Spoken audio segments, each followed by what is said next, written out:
Transforming your life with hypnotherapy just got easier with your host, Julie from coachinghypnosis.net. Welcome back to the Green Reawakening, your coaching hypnosis series where compost is not a mess but a metaphor, where nature reminds us nothing is wasted, everything transforms, where letting go is not a flaw but an elegant feature. Here, coaching, science and hypnosis converge in refined experiments for the self. And today's is small, once thought of as smelly, but now with a little help from design and technology, often entirely odorless and always definitely sacred. This week, build a mini compost because Decay is gorgeous. So exhale now.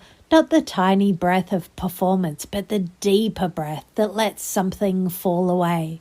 Because even rot has beauty. In every polished kitchen lies a quiet hypocrisy. Fruit displayed in bowls, vegetables sliced with precision, meals plated in elegance, and beneath all this, scraps, a bruised banana peel, coffee grounds, a wilted end of lettuce. Most of us toss them quickly without thought, as if they were mistakes, as if they were failures. And yet, as you imagine those scraps now, notice what happens if you pause, not in guilt, but in curiosity, because what you're seeing is not waste, it is the beginning of compost.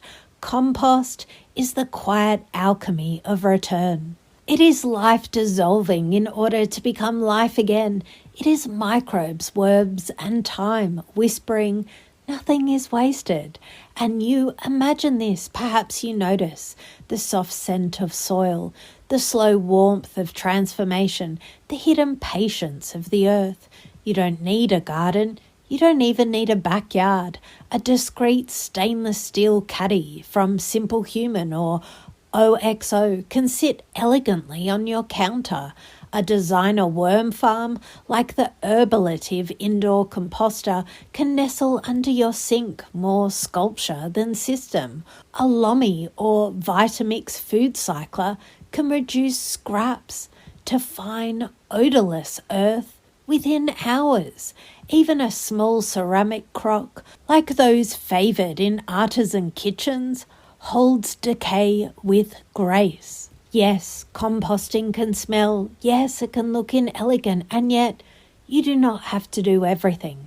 Composting might not be your priority, and that too is intelligence, because this practice isn't about perfection, it's about perception. So notice, as you imagine a banana peel softening into the soil, what if every so-called mess in your life was not an error, but material waiting to become fertile? And perhaps now you feel something loosening in you, as though shame, regret, even moments you'd rather forget could layer gently into patience and richness.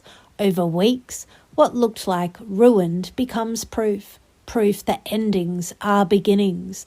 Proof that decay is not the opposite of elegance, it is the foundation. And maybe as you hear these words, you realize you too are part of this circle, and that in itself is enough.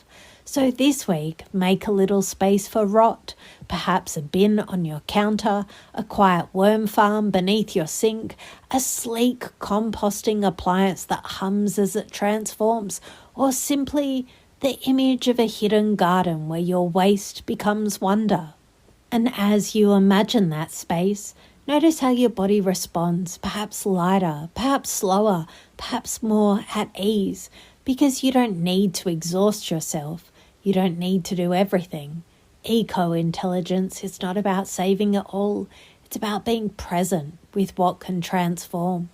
Thank you for joining me for the Green Reawakening. I'm Julie, and I'll be here again soon with more elegant experiments in living. Until then, compost gently and let yourself return again and again to the ground that holds you. Touch down softly. You are home. Mindfully yours, Julie.